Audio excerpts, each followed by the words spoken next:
योगफल 180 से अधिक नहीं हो सकता। और उसने एक को 90 बनाया, बाकी दोनों 60-30 ऐसे मिल करके 2 समकोण बनाया। और कर्ण किसको कहते हैं? समकोण के सामने की जो भुजा होती है उसका नाम उसने कर्ण दिया।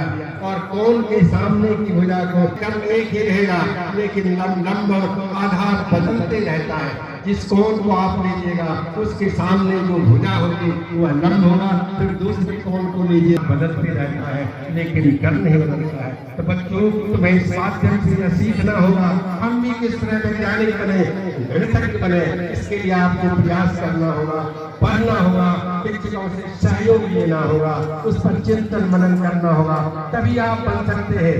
ये बनने की चीज है। किसी ने किसी जंतु को खिलाया तो मर गया, समझा कि ये जहर है। इस तरह आपको प्रयोग करके देखना होगा और उसके बाद आपको उसके वैज्ञानिक हो जाएंगे। आप अगर किसी नई चीज का निर्माण करते हैं तो आप उसके पीछे आपका नाम लग जाएगा, वो वैज्ञानिक कहलाने लगता है, वो गणितज्ञ। जैसे पाइथागोरस ने वो समकोण त्रिभुज का निर्माण किया, उसका नाम हो गया पाइथागोरस प्रमेय। पाइथागोरस प्रमेय नाम हो गया। बच्चे, इस तरह तुम भी अगर कोई आविष्कार करते हो तो तुम्हारा भी उसका नाम जुड़ जाएगा। ये सभी संभव है तो बताओगे तो कुछ न कुछ निर्माण अवश्य होगा। और ये विद्यालय उसी संस्कार के लिए है। और पहला काम आपको शिक्षा है, यहाँ अच्छी शिक्षा मिलती है। दूसरे विद्यालय में ऐसी शिक्षा नहीं मिलती है। शिक्षा के साथ संस्कार है। अगर आपके अंदर संस्कार नहीं है तो पढ़ना बेकार है। उसके बाद सेवा चाहिए, सेवा भी चाहिए आपके जीवन में। और संस्कार जैसे अन्य स्कूल के बच्चे माता पिता घर के बड़े लोगों को पैर छूकर विद्यालय नहीं चलते हैं, वो वैसे चलते हैं। परीक्षा का समय आएगा तो दही चूड़ा खाएंगे, चंदन लगा लेगा।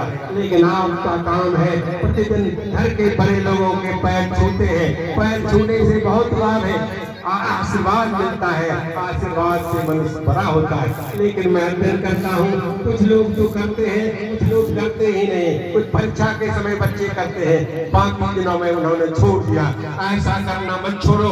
प्रणाम बड़ों को, घर के जितने भी लोग हैं हर दिन विद्यालय आने के पहले प्रणाम करो, क्योंकि सबसे पहले माता गुरु है। माता से बढ़कर दुनिया में कोई नहीं है। उसके बाद गुरु है, वैसे अनेक गुरु हैं। जिसने तुमको कुछ सिखाया वह तुम्हारे लिए गुरु है। और एक भवसागर से पार उतारने वाला गुरु होता है। तो माँ से बढ़कर दुनिया में कोई नहीं है। इसलिए माँ अगर नहीं होती तो हम लोग नहीं होते।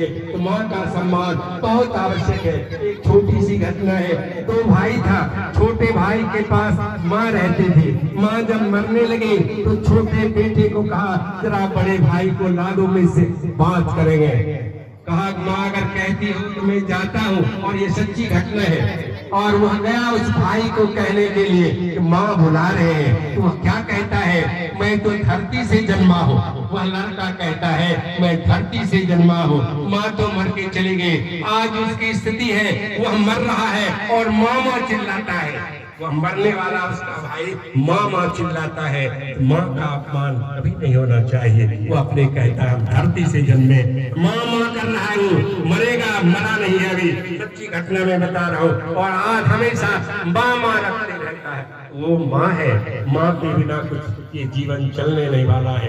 माँ से ही अच्छी शिक्षा मिलती है, क्योंकि माँ के साथ हमारा समय ज्यादा मिलता है। विवेकानंद क्यों महान हो गए?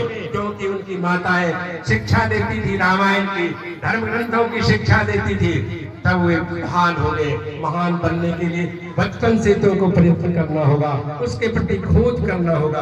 विवेकानंद के बारे में भी सुना। विवेकानंद बच्चे से ध्यान लगाते थे, उसकी माँ भी ध्यान लगाती थी। एक बार वो ध्यान कमरे में लगा रहे थे, एक काला अपने साथियों के साथ एक बिस्तर सांप आया, उसके शरीर पर चढ़ के निकल गया।